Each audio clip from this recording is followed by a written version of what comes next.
South Africa is experiencing renewed anti-immigrant protests and operations against undocumented foreigners, driven by high unemployment, crime, and service strains. Groups like Operation Dudula have issued June 30th deadlines, with reports of violence and vigilantism. The Ramaphosa government has launched a 5-point plan with tighter borders, raids, arrests, and faster deportations, while condemning vigilantism.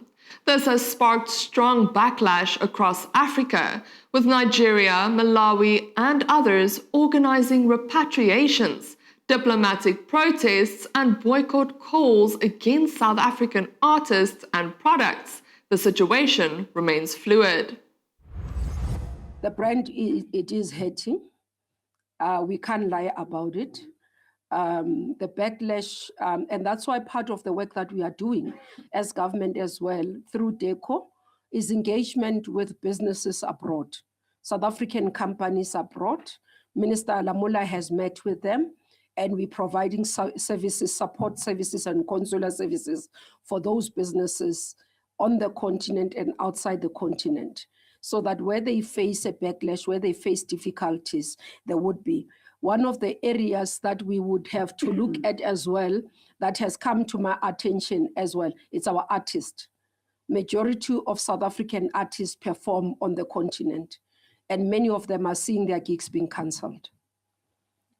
So that's another impact of the work, because they benefit quite a lot. They perform on live performance events and everything. So they are receiving a thing. We've not been able to work together. So we'll definitely work together with arts and culture to understand the impact for them to get. But one artist did reach out to me to say all her gigs were cancelled on the continent. She was meant. This is an income lost by a South African. So the brand does get affected. And that's why part of what we are doing is to explain that South Africans are not xenophobic. South Africans are not calling, and we are also saying to South Africans, let's be responsible. And that's why let's deal with the issue of illegal immigrants. And that's why all the others are saying to us, South Africa, we understand what you are dealing with the base, on the basis that these are illegal people, therefore enforce the law. And those that you have within the borders legally, please protect them like you'd protect South Africans. So that's the message as well that we continue to do. Hence, we are calling for vigilantism to be rejected by our communities, for attacks on foreign nationals, because they do, to a certain extent, extend to others who are not even foreign nationals.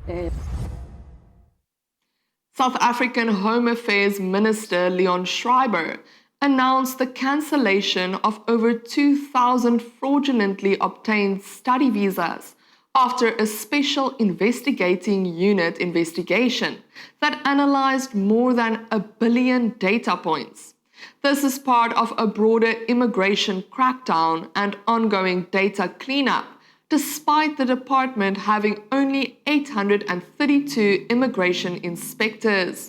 Schreiber also placed emphasis on the controversial electronic travel authorization system, which uses facial recognition and machine learning to verify travelers, as well as the push to replace green barcoded ID books with smart IDs.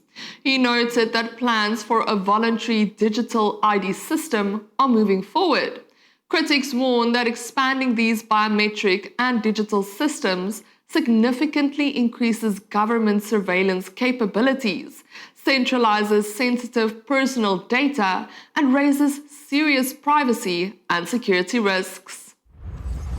832 immigration inspectors. That's what Home Affairs has across the country. Obviously, we have force multipliers in working with SAPS, in working with the Department of Labor, Employment and Labor. But the reality is that's the capacity we've got.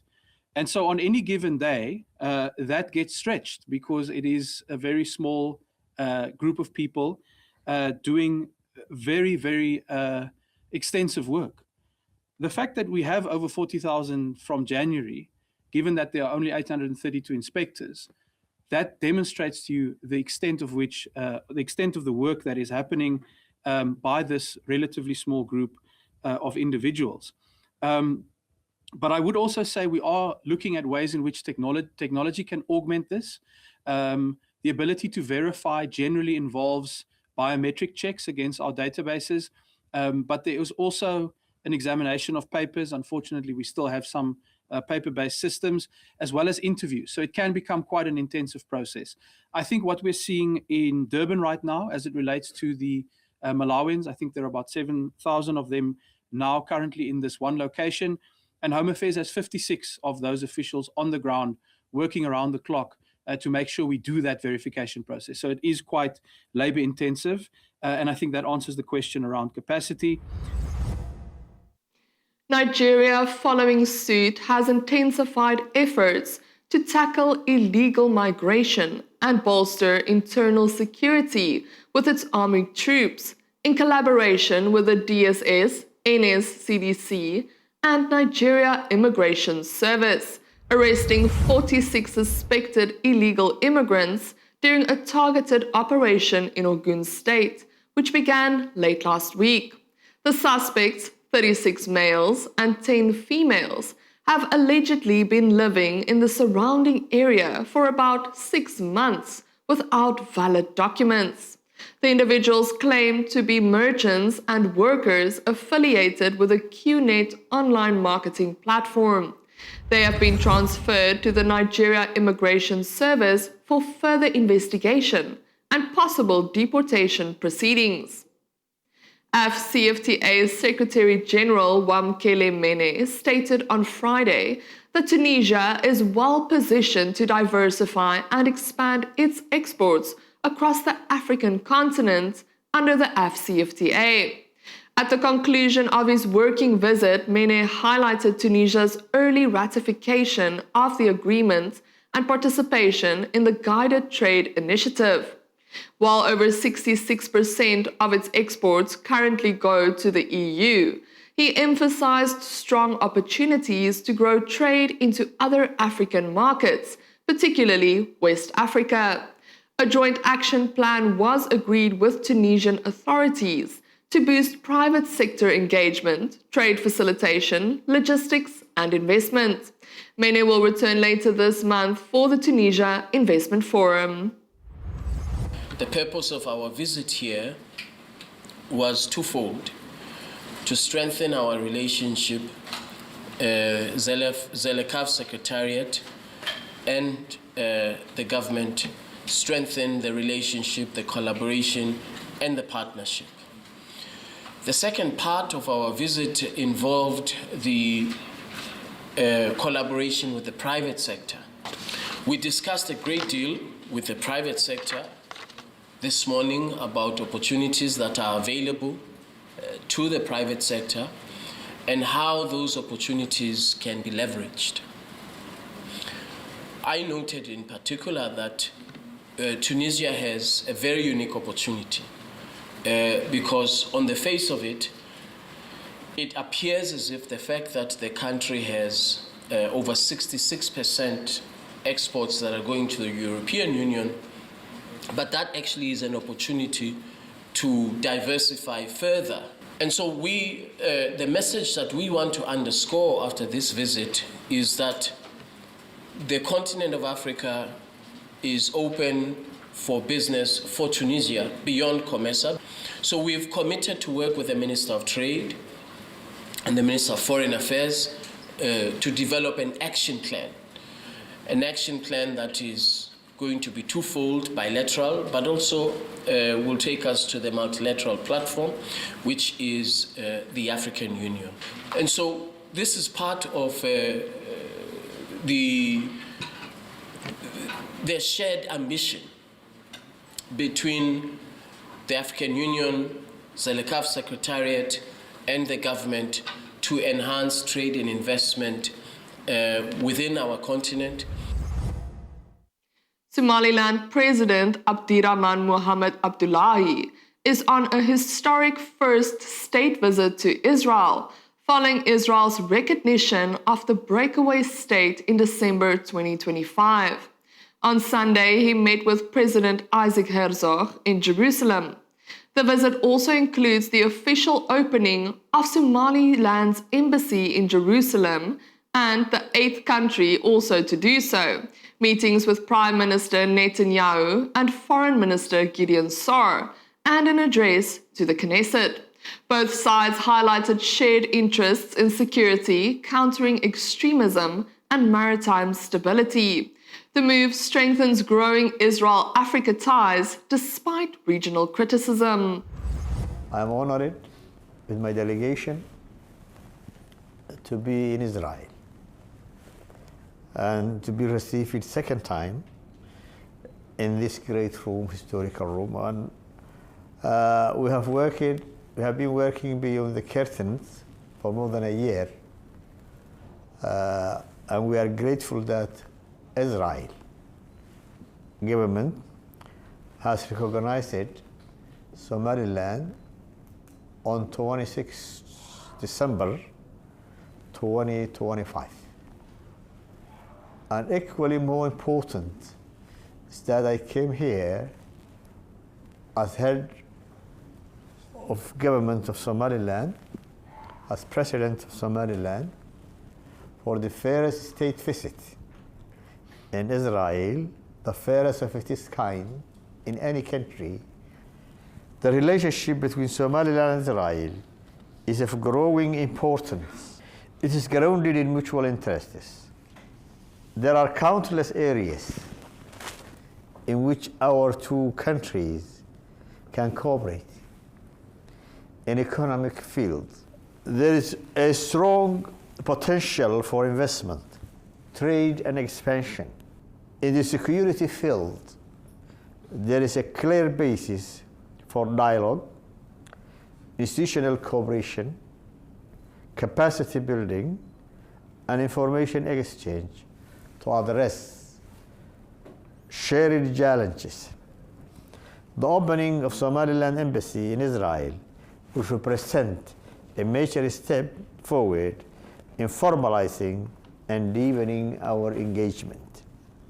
At the same time, we strongly encourage the establishment of an Israeli embassy in Somaliland as soon as possible. We are confident that Somaliland-Israeli relationship is entering a new phase, one defined by seriousness, mutual respect, and strategic ambition. Foreign Minister Gideon Saar welcomed President Abdullahi to Jerusalem, noting this was their second meeting in the same room after a secret one in October 2025. He expressed pride in establishing diplomatic ties and thanked the president for the warm hospitality during his January visit to Somaliland. Saar acknowledged challenges and attempts to undermine the relationship, but declared they would fail. He described the bond as a deep friendship between the two peoples and voiced confidence that the partnership will grow stronger for the benefit of both nations. Mr. President, this is our second meeting in this room.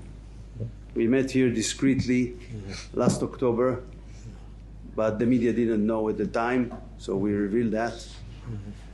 Today you are here on a historic state visit as the President of Somaliland, 6 months after the established relations that continue to deepen and strengthen. I am proud of the role I had in establishing these ties through the dialogue that took place during 2025 with you, Mr. President, and with your distinguished team. In those talks, we found a mutual desire for a relationship based on respect, friendship, and cooperation for the benefit of both nations. Mr. President, thank you for your historic decision to open the embassy of Somaliland here in Jerusalem, the eternal capital of the Jewish people. We deeply appreciate Somaliland becoming the 8th country to take this important step. I believe more countries will follow suit in the near future. President Trump made a bold decision when he recognized Jerusalem as Israel's capital and moved the US Embassy here in 2018. We are grateful that Somaliland has chosen to walk the same path of truth, friendship, and moral clarity. Mr. President, there are indeed challenges in building the relationship between Israel and Somaliland. Unfortunately, there are many of those trying to undermine it. They will not be successful. Both of us are determined to continue advancing this partnership. Ethiopian Shipping and Logistics has resumed handling petroleum imports after nearly 40 years, marking a major shift in the country's fuel supply chain. In a landmark operation, ESL imported 120,000 metric tons of fuel, 80,000 tons of jet fuel, and 40,000 tons of diesel from Nigeria's Dangote refinery. The shipment was delivered to Djibouti's Horizon Oil Terminal. This is Ethiopia's first fuel import from within Africa since it stopped sourcing from Sudan. The move comes amid disruptions in the Strait of Hormuz, surging domestic demand, especially for aviation fuel, and government efforts to diversify supply routes and strengthen ESL's role. And that concludes our updates from the African continent for today. My name is Melissa Negrini. Thank you for watching.